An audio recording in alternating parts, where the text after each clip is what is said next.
BBC lê.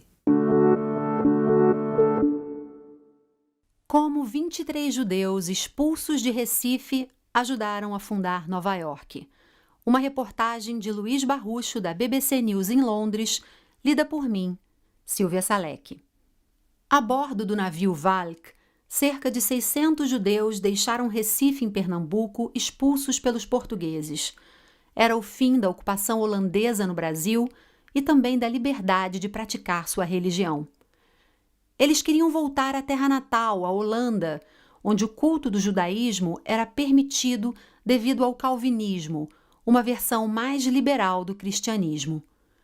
De lá haviam chegado mais de 2 décadas antes, quando os holandeses conquistaram parte do Nordeste brasileiro, de olho na produção e no comércio do açúcar. Mas uma tempestade os desviou do caminho e o navio foi saqueado por piratas. O grupo foi resgatado por uma fragata francesa e levado à Jamaica, então colônia da Espanha. Ali eles acabaram presos por causa da Inquisição espanhola. Mas graças à intervenção do governo holandês foram libertados e, por motivos financeiros, parte deles seguiu para um destino mais próximo do que a Europa, a colônia holandesa de Nova Amsterdã, atual Nova York, um mero entreposto comercial na época. Ali formaram a primeira comunidade judaica da América do Norte e contribuíram para o desenvolvimento local. Atualmente, Nova York é a segunda cidade com o maior número de judeus no mundo, atrás apenas de Tel Aviv, em Israel. Mas essa história rocambolesca não começa em 1654, ano em que Portugal derrotou os holandeses e retomou o controle do Nordeste, provocando por consequência a expulsão dos judeus que temiam a Inquisição. A imigração judaica ao Brasil remonta à época do descobrimento com os chamados cristãos novos, judeus que foram obrigados a se converter ao cristianismo na Península Ibérica devido à perseguição pela Igreja Católica. Na então maior colônia portuguesa, o Brasil, alguns deles abdicaram das práticas judaicas, outros as mantinham às escondidas. Mas foi em fevereiro de 1630, com a ocupação holandesa, que os judeus da Holanda chegaram ao Brasil. Alguns deles descendiam de portugueses que haviam fugido rumo ao território holandês, diz a BBC News Brasil a historiadora Daniela Levy. Ela é autora do livro De Recife para Manhattan, Os Judeus na Formação de Nova York, um livro publicado pela editora Planeta.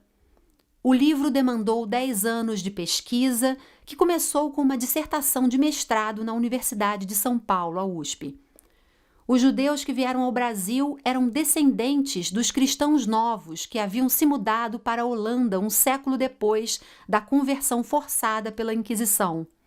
Naquele país, eles puderam retornar ao judaísmo, recuperando tradições e se reorganizando como comunidade, explica Daniela Levy. Muitos desses judeus holandeses integravam a Companhia das Índias Orientais, uma empresa de mercadores fundada em 1602. No Recife, eles foram abrigados por parentes já estabelecidos e constituíram sua própria comunidade, na qual podiam, enfim, professar sua religião em paz, dedicando-se ao comércio e a atividades como a botânica e a engenharia.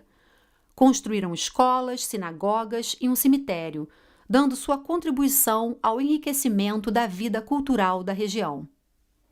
A primeira sinagoga das Américas, Kahal Tzur Israel, foi fundada ali, ocupando um dos casarões da Rua do Bom Jesus, então chamada de Rua dos Judeus. A sinagoga foi reinaugurada em 2002 após uma restauração. As estimativas sobre o número de judeus no período holandês variam muito, entre 350 e 1.450 pessoas. Mas o número é expressivo, considerando que cerca de 10.000 pessoas viviam na região. Segundo Daniela Levy, isso ocorreu graças ao calvinismo, que permitia a liberdade de culto, mas também a Johann Maurits van Nassau-Siegen, ou Maurício de Nassau, militar que governou a colônia holandesa no Recife de 1637 a 1643. A Holanda era um país protestante e abriu suas portas para outras religiões quando se tornou independente da Espanha. Foi então quando os cristãos novos saíram de Portugal e foram para lá. Existiam alguns calvinistas que tinham animosidades contra os judeus, mas, de forma geral, a política holandesa era de tolerância religiosa, diz Daniela Levy. Maurício de Nassau, um grande humanista, defendia a visão de que o bom convívio de grupos de diferentes religiões seria politicamente mais proveitoso e também do ponto de vista econômico, acrescenta. Com o intuito de transformar Recife na capital das Américas, Nassau investiu em grandes reformas, tornando-a uma cidade cosmopolita. Apesar de benquisto, ele acabou acusado de improbidade administrativa e foi forçado a voltar à Europa em 1644. Após o fim da administração Nassau, a Holanda passou a exigir a liquidação das dívidas dos senhores de engenho inadimplentes, o que levou à insurreição pernambucana e que culminaria mais tarde com a expulsão dos holandeses do Brasil em 1654. Na prática, mesmo depois de terem sido derrotados, os holandeses receberam dos portugueses 63 toneladas de ouro para devolver o Nordeste ao controle lusitano no século XVII. O pagamento envolvia dinheiro, cessões territoriais na Índia e o controle sobre o comércio do chamado sal de Setúbal, segundo disse à BBC News Brasil em 2015, Evaldo Cabral de Melo, historiador e integrante da Academia Brasileira de Letras. O montante equivaleria a cerca de 500 milhões de libras esterlinas ou 4 bilhões de reais em valores atualizados. Os judeus que haviam fincado raízes no Brasil se viram sem alternativa. Receberam um ultimato do então governador da região, Francisco Barreto de Menezes. Deveriam sair em 3 meses. Alguns deles fugiram para o sertão do Brasil. Outros decidiram voltar à Holanda, dando início à epopeia que abre esta reportagem. Após a intempérie com os piratas e a prisão na Jamaica, 23 deles, entre os quais famílias com crianças nascidas no Brasil, partiram rumo a Nova Amsterdã. Registros populacionais da Prefeitura de Nova York mostram que eles chegaram em setembro de 1654, mas não foram bem recebidos, conta Daniela Levy. A então colônia holandesa era insignificante, quase deserta e governada por um calvinista fanático, Peter Stuyvesant, que impôs várias dificuldades aos recém-chegados. Stuyvesant não gostava de judeus. Ele não queria permitir a entrada deles, mas a comunidade judaica da Holanda interferiu a favor deles e eles foram aceitos, diz Daniela Levy. O restante do grupo, que havia ficado preso na Jamaica, acabaria se juntando aos 23 posteriormente, acrescenta. A duras penas, os 23 judeus conseguiram sobreviver a partir do comércio, que logo cresceu, atraindo mais judeus para a cidade, que viria a mudar de nome para Nova York em 1664.